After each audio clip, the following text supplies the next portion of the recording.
understanding where you want to go and why you're doing it, and how to do it so that you're doing it efficiently and effectively and able to make money on it is, I think, what the biggest benefit of working with us. G'day there, Midas Letter subscribers and viewers. Today my guest is Dale Hooper. He's a partner with the Risk Advisory Department at Deloitte Canada. He was formerly the CEO of Cannabis Compliance Inc. before Deloitte acquired them. Dale, welcome. Thank you. Nice to see you. You bet. Hey Dale, tell me about how Deloitte became interested in cannabis compliance, how you came to be part of cannabis compliance. How did that whole thing unfold? Because that's a fascinating story to me. No, thank you. I started my career in packaged goods, so CPG, and spent some time there. And I met the founder of CCI and fell in love with the cannabis industry back in early 2018. And at the time, Deloitte was way out in front of everybody else, really looking at the industry from what it was going to do from a consumer perspective, and an operational perspective from what was going to happen economically in the business space. And during the year of 2019, we connected, and we had a great opportunity to join the firm back in November of 2019. And from there on, we've been very focused globally, not just in Canada, but globally on the cannabis space, working in Canada and in 20 countries around the world. Sure. So does Deloitte offer the service of helping companies that want to get into the cannabis industry get licensed and organized? Is that what the business is? So CCI did that right from the start. So early in 2017, I think we've now worked on over 175 license holders, helping them get licensed. There's still more in the queue. And at Deloitte, we take it even farther. We've moved upstream into helping them get their operations set up, get their quality management systems working, learning, ensuring and helping them grow. And now, as the industry's matured, we're helping them think through commercially where the best opportunities are from a consumer and a product perspective, but also helping them shape their operations to meet those consumer needs and the trends that are going on in the industry, as well as just being competitive, right? Just being competitive with, with costs and what's happening. Sure. So Deloitte publishes a sort of industry state of the nation report, and your most recent one, they typically can have insights into all of the consumer habits and preferences and whatnot. So tell us about what the most recent published report looks like and what are the key findings in it. No, thank you. I mean, the consumer report was our first deep dive since the introduction of 2.0 products. So the vapes and beverages and edibles, and so we looked at the final quarter of 2020 to really understand, a year into those products hitting the market, what was going on with consumers. And here simply is what we found at a high level. The marketplace is now really maturing. You've got your existing users who have been with cannabis and used cannabis since prior to legalization, and you've got now people returning back to the market, that hadn't tried it and now starting to come back into the marketplace. And then you've got the new users, coming into the category, and those two, the returning users and the new users, represented 40% of consumers that we spoke to in that quarter. And what's really interesting is, as you start to look at what's happening, you're starting to see the existing users really very flower focused. They love to try new products in the cannabis space. They're real, they really understand the space. And then you've got the new users who predominantly don't want combustible products and predominantly come in for more wellness type reasons, CBD being very important, but sleep, anxiety, self-medication opportunities.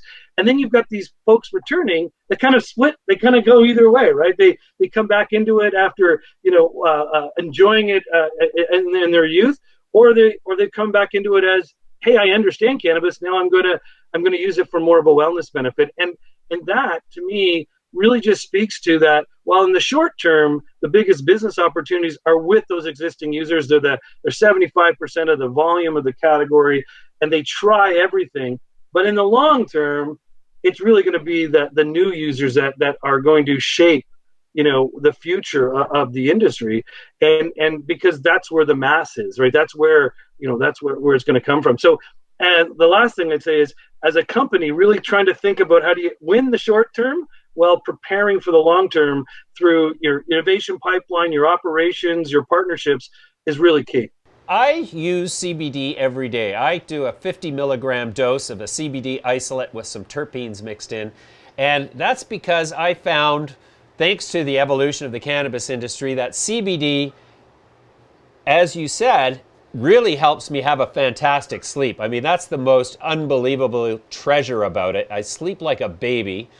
But it also does things like leaves you relaxed and less prone to fly off the handle at things. It just levels you right out.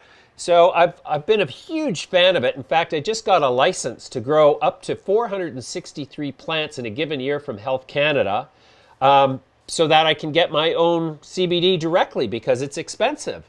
Now, the problem is that CBD is only available in the medical realm in Canada, at least in terms of being marketed as a nutritional supplement. Is that going to change in Canada anytime soon? Will CBD be available over the counter and be able to be sold as a nutritional supplement that aids sleep and anxiety and all those things? So it's a great question. And so Canada is one of the few markets, many markets in the world, CBD and THC are separated, right? They are thought of and regulated differently. And so in Canada, yes, there's dialogue happening with Health Canada, and you've heard the term natural health product. The term for CBD they've talked about is cannabis health products, and there's conversations going on right now to separate THC and CBD from a regulatory perspective to enable us to have it distributed not just in dispensaries or licensed facilities, that they can go to our local pharmacy and grocery store. And to your point, when that happens, I think that's where the mass opportunity for people to try the product. The last thing that will happen with that is also the focus, which it is in some jurisdictions around the world. What are the claims allowed, so to speak, right? What exactly are you able to say? And as we know with natural health products, those are regulated. So, but that'll all evolve as it moves on. And to your point, more and more consumers are just hearing word of mouth about the benefits of CBD and are trying it now. You can only imagine what will happen when the idea of cannabis health products hit the market here in Canada. Yeah, for sure. I see a lot of the the mainstream news tends to project a cautionary, don't believe everything you hear about CBD message, and that's fair enough. I mean, a degree of caution is warranted. I'm sure everybody's not built identically, and not everybody's going to have my experience with CBD where I'm at the point now where it's just like, if I have sore muscles, I rub CBD oil on it. If I get a poison ivy outbreak, I hit it with apple cider vinegar and then CBD because it seems to have some effect. There's so many instances where I've used CBD for, like, even on my dog that used to have this skin allergy. Since I've been giving her drops of CBD in the allergy season, she has no fur problems anymore. So it's kind of like I can empathize with the mainstream to say, okay, don't believe everything you hear, but I also would take exception to the fact that don't be so quick to criticize that which you haven't tried for yourself, because the anecdotal evidence, at least for me, is so overwhelming that when people say, oh, is that true? You shouldn't believe everything you hear. I say, well, actually, if you don't listen to me, because I think it does so much more than what even the most enthusiastic advocates for it say. So, yeah, it's an unfortunate reality. I was in London in 2019, and it was shocking to me, coming from Canada, seeing that in London there was CBD of every configuration on the shelves in every drugstore available without a prescription. And it had been that way for a number of years. So in the Eurozone, which I guess the UK is no longer part of, but it was interesting that CBD has always been regarded as not in the same category as THC and was always allowed as a dietary supplement without any disclosures, warnings, and not needing to make any health claims because the people of Europe are so familiar with it. Anyways, do you think that the future of cannabis in Canada, in terms of the public companies trying to make revenue for their shareholders, do you think it lies more on the THC side, more on the CBD side, or will it continue to be a hybrid across, wellness, recreational, etc.? No, that's a great question. Just a good example. The UK is a great example where they've actually changed the rules since you've been there in 2019. And so while they were allowing CBD to be on shelves, they weren't legally there. And they're now under the Novel Foods Act in the UK, which actually is very similar to our NHP regulations. And so since April of 2021. There's a lot of CBD products cleaned up there in the UK because you now have to go through a different process to have approval based on the types of claims you want. So while CBD is still there, it is more regulated than it's been, which I hope will be exactly what happens in Canada and other jurisdictions. To your point on where the future lies, I do believe that it really depends on where the industry goes, but wellness would seem to be the much larger opportunity because the biggest occasion for CBD is in that wellness space, right? And those occasions just really outnumber the occasions where THC is involved. Having fun with your friends and chilling out and mellowing out. And there is some self-medication, but also there's the hybrid version, right? Where there's a little bit of THC and a little bit of CBD. And so I do think that it'll evolve together. And I do think that the best part of what's happened, and we can say that Canada was, slow to regulate and kept them together, but it's really done what it set out to do, which was to introduce it safely, keep it out of the hands of children and ensure that the proceeds weren't going to organized crime.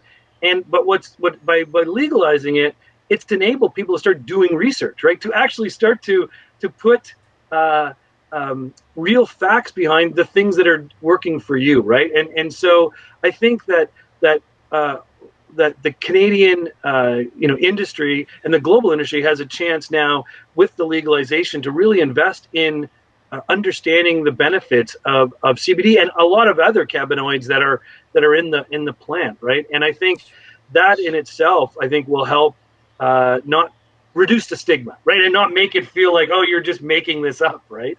And I think that's what's great. I think that's the best part of this whole thing is it's not going to be feeling like it's some side hustle, so to speak, that has genuine facts and science behind it. Sure.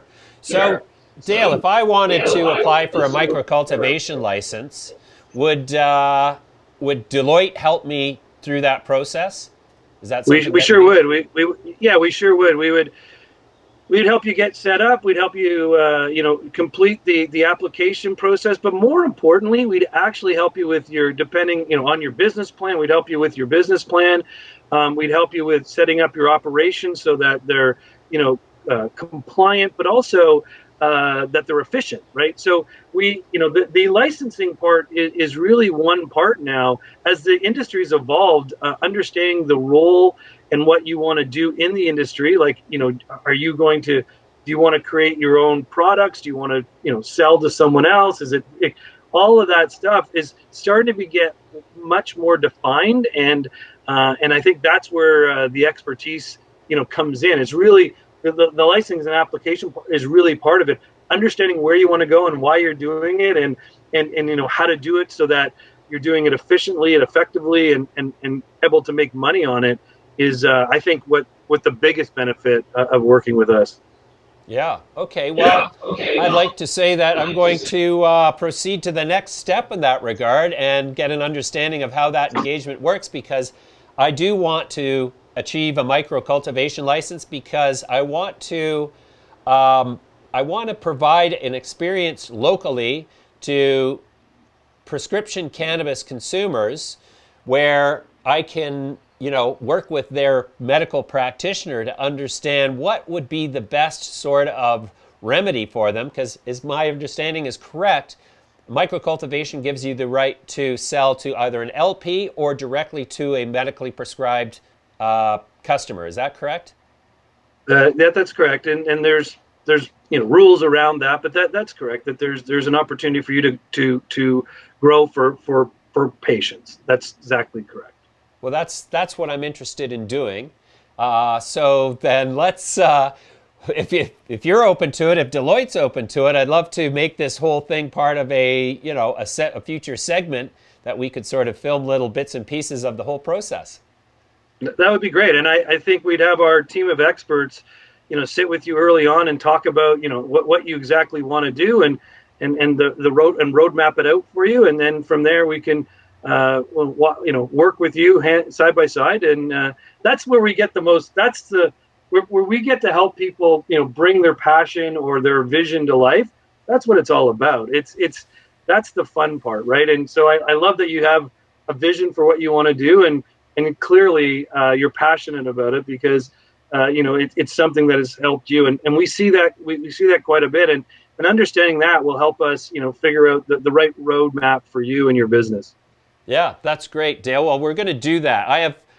I have friends who are addicted to opiates through medical processes, and I talk to them and I say, you know what? You could use CBD to get you away from that. Instead, they're on these alternative opiates that nonetheless perpetuate the addiction. And from all of this reading I've done about CBD, it's a helpful tool in the arsenal of weaning somebody off of opiate addictions. That's just one of the many areas where I have a direct connection to people who I can help by growing CBD myself. So this is now very exciting to me. Dale, we could go on for hours, but this is supposed to just be an interview, so I'm going to leave it here for now. We'll take this conversation off camera, and I thank you very much for your time, and thanks for joining me today. No, thank you for having me, and I can't wait to spend more time with you and to learn more and to see what happens from here. So thank you for having us. Thank you for having me. Bye for now.